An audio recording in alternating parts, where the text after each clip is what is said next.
దాత్రి టీవీలో మీ personal interview కోసం, వ్యాపార ప్రకటనల కోసం ఈ నెంబర్కి సంప్రదించండి. హాయ్ హలో నమస్తే, వెల్కమ్ టు దాత్రి టీవీ. ఈరోజు మనతో పాటు ఉన్న గెస్ట్ రాంపల్లి కిరణ్ కుమార్ గారు, motivational speaker and trainer. Hi sir, నమస్తే. హాయ్ అండి, మనస గారు. So thinking and over thinking రెండు ఉన్నాయి. రెండాటికి డిఫరెన్స్ అంటే ఏం చెప్తారు మీరు?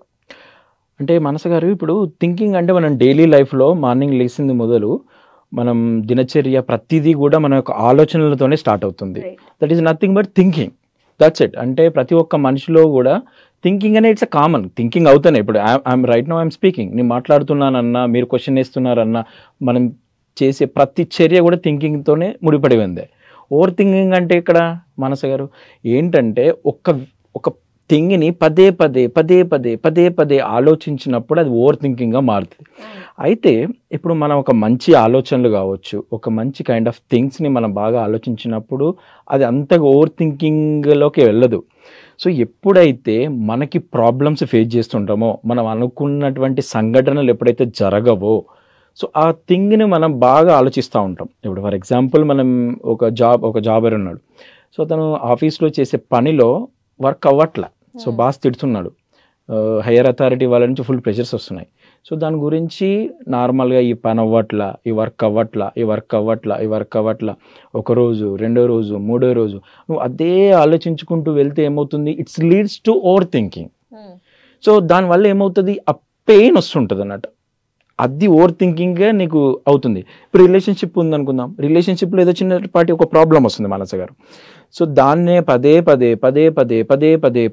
ఆలోచించడం వల్ల ఏమవుతుంది, అక్కడనే స్టక్ అయిపోయి అది ఓవర్ థింకింగ్ వెళ్ళిపోతుంది. దానివల్ల అనవసరమైన బాధలు, అనవసరమైన డిప్రెషన్స్, యాంగ్జైటీ, ఒత్తిడి, స్ట్రెస్, ఇవన్నీ ఎక్కడ. Stress is nothing but what, మనం ఒక దాని గురించి పదే ఆలోచించుకుంటున్న ప్రాబ్లమ్స్ ఉన్నాయి అని వాటి గురించి ఆలోచించినప్పుడు ఓవర్ థింకింగ్ అనేది వస్తుంది. బట్ వెన్ ఎవర్ మనం ఎప్పుడైతే ఆ ప్రాబ్లమ్స్కి సొల్యూషన్ ఎలా, సరే మా హయ్యర్ అథారిటీ వాళ్ళు క్వశ్చన్ చేస్తున్నారు, ఈ పరిస్థితి ఇలా ఉంది, సో దీన్ని ఏ విధంగా ఓవర్కమ్ చేయాలి, ఈ వర్క్ని ఏ విధంగా మనం కంప్లీట్ చేస్తే బాగుంటుంది, మిగతా వాళ్ళు ఎవరైనా హెల్ప్ తీసుకుందామా అని డిఫరెంట్గా ఆలోచిస్తున్నప్పుడు మన యొక్క థాట్స్ అనేది ఎలా వెళ్తున్నాయి మనసు గారు, మిగతా వాటి మీద వెళ్తుంది. సో అలాంటప్పుడు ఇంత ఓవర్ థింకింగ్ ఉండదు. అంటే ఈ ప్రాబ్లం మీద ఎక్కువ మనం ఫోకస్ చేయట్లా, దీన్ని ఏ విధంగా మన సొల్యూషన్ వెతుకుదాం అన్నట్టు వెళ్తుంది. సో ఈవెన్ మన రిలేషన్షిప్ థింగ్ కావచ్చు, ఇంకేదైనా కావచ్చు. సో అలాంటి చేసినప్పుడు నీకు క్లారిటీ ఉంటుంది. ఆర్ఎల్స్ నాకే ఉంది సిచ్యువేషన్స్, ఇదే కావచ్చు, దాని గురించి. ఇప్పుడు కొంతమంది చెప్తూ ఉంటారు, ఇప్పుడు ఒక వాటర్ బాటిల్ ఉంటుంది, వాటర్ బాటిల్ని ఇట్లా పట్టుకొని జస్ట్ ఒక 30 seconds పట్టుకోమన్నప్పుడు ఇట్స్ ఫైన్, ఒక 1 minute పట్టుకోమంటే సరే పట్టుకుంటాం. సో దాన్ని అలాగే ఒక 1/2 hour పాటు పట్టుకోండి అని అనుకున్నప్పుడు నార్మల్గా ఈవెన్ నీకు అది ఎంటీ బాటిలే కావచ్చు, whatever it is, or ఒక కొన్ని వాటర్ ఉన్నాయి అనుకుందాం, తర్వాత ఏమవుతుంది, ఆ వెయిట్ వస్తుంటుంది.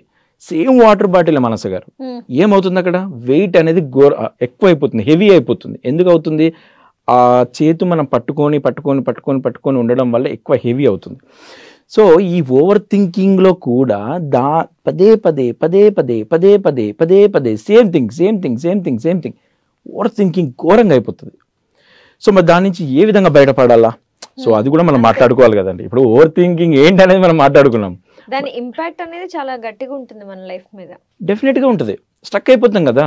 సో నెక్స్ట్ స్టెప్ తీసుకోలేము, నెక్స్ట్ ఎవరితో మాట్లాడము, మిగతా థింగ్స్ మనకు నెక్స్ట్ ఏం చేయాలో స్ట్రక్ అయిపోతుంది, మైండ్ ఒక దగ్గరనే అయిపోతాం మనం. సో దాని నుంచి ఏ విధంగా బయటపడాలని అంటే మనం ఆ షిఫ్ట్ యువర్ థాట్స్, ఆ పర్టికులర్ టైం నుంచి మన థాట్స్. ఇప్పుడు జాబ్కి వెళ్తామండి, ఫస్ట్ మార్నింగ్ కూర్చుంది మొదలు ఈ డే ఈ విధంగా గడవాలనేది ఒక మంచి ప్యాటర్న్లో, ఒక మంచి ఆలోచనలతో మన డేని ఫ్రెష్గా స్టార్ట్ చేస్తే హైలైట్ ఉంటుంది. కూర్చోవడమే ఆఫీస్లో, మా ఈరోజు సిచ్యువేషన్ ఎలా ఉంటుందో, అబ్బా ఈరోజు ఇదేంటో, ఆ వర్క్ ఏంటో, అంటే we are focusing on problems, not a work and even solutions. మనం మార్నింగ్ స్టార్ట్ చేయడమే నువ్వు ప్రాబ్లమ్స్తో స్టార్ట్ చేస్తున్నాము, డెఫినెట్లీ ఇంక వచ్చేది ప్రాబ్లమ్సే. చిన్నది కూడా నీకు ప్రాబ్లమ్స్గా అనిపిస్తుంది, అంటే మన మైండ్కి మనం ఇస్తున్నాం ఫీడింగ్. బట్ అదే ఈరోజు ఈ వర్క్ కరెక్ట్గా క్లారిటీగా ఉంటుంది. ఒకవేళ ఏదైనా అనుకోని సంఘటనలు జరిగినా ఎందుకు జరగాలండి? మనకు ప్రతిదీ మనం అనుకునే అన్నీ జరగవు.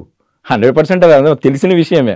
99%, 90% things is not an our control. మిగతా వ్యక్తి వాళ్ళ మాటలు మన కంట్రోల్లో ఉండవు, మిగతా వ్యక్తి వాళ్ళ ఆలోచన మన కంట్రోల్లో ఉండవు, జరిగే థింగ్స్ మన కంట్రోల్లో ఉండవు, బోర్డ్ అండ్ అన్కంట్రోలబుల్ ఉంటాయి. సో ఈరోజు నేను జరిగే ప్రతి సంఘటనలు జరగాలని ఏం లేదు. ఒకవేళ అన్ఎక్స్పెక్టెడ్ థింగ్స్ జరిగినా కానీ ఏమైనా జరిగినా కానీ ఓకే, సో దాన్ని ఏ విధంగా సాల్వ్ చేయగలుగుతాను అదంతా ఈరోజు మాత్రం నేను ఆఫీస్లో కావచ్చు, బయట కావచ్చు, పర్సనల్ లైఫ్ కావచ్చు, ఈవెన్ బిజినెస్ కావచ్చు, వాట్ ఎవర్ ఇట్ ఈస్ ఉంటాను అన్న క్లారిటీతో ఉన్నప్పుడు ఏమవుతుందనంటే నీకు వచ్చే ప్రాబ్లమ్స్ ఎవ్రీథింగ్ కూడా ఫస్ట్ మనం మాట్లాడుకున్నట్టు థింకింగ్ ఆర్ ఓవర్ థింకింగ్ అన్నట్టు థింకింగ్లో వెళ్తుంటాం మనం. థింకింగ్లో వెళ్ళినంతసేపు ప్రాబ్లం ఉండదు మానస గారు. ఎప్పుడైతే ఒక ప్రాబ్లం రాగానే దాన్ని ఇంకా ఎక్కువ పట్టుకొని, ఇంతకుముందు నేను వాటర్ బాటిల్ ఎగ్జాంపుల్ చెప్పినట్టుగా ఇంకా ఎక్కువ పట్టుకొని వెళ్ళిపోతున్నప్పుడు ఏమవుతుందనంటే అది ఎక్కువ ప్రాబ్లమ్స్ను సృష్టిస్తుంది. అంటే ద ప్రాబ్లమ్స్ హూ క్రియేటర్ మనమే అన్నట్టు. Who creator? పక్కన వాళ్ళు క్రియేటర్ కాదు. వాళ్ళేదో అంటారని వీళ్ళేదో అంటారు, వాళ్ళేదో చేయడము. అంటే ఒక పర్సన్స్ చెప్పే థింగ్స్ వల్ల వచ్చే నీ ఓవర్ థింకింగ్ వల్ల నువ్వు బాధపడుతున్నావు, వాళ్ళు బాధపడట్లా. సో ఎప్పుడైతే ఒక క్లారిటీ మెయింటైన్ చేస్తామో, మన థర్డ్స్లో క్లారిటీగా ఉంటుందో, ఓన్లీ ఒక థింకింగ్ క్లారిటీగా వెళ్తామో పర్ఫెక్ట్గా ఉంటుంది. ఆర్ఎల్స్ అది ఓవర్ థింకింగ్ లీడ్ అయ్యి దానివల్ల బాధలు కష్టాలు ఇక్కడి నుంచే మొదలవుతాయి. సో అలాంటి ఓవర్ థింకింగ్ అనేది ఎప్పుడు చేయకూడదు మనసు గారు. రైట్. సో ఇప్పుడు మీరు ఏదైతే చెప్పారో అది చాలా కరెక్ట్ సార్. ఎస్. ఇంత మంచి ఇన్ఫర్మేషన్ మాతో షేర్ చేసినందుకు thank you so much. Thank you అండి.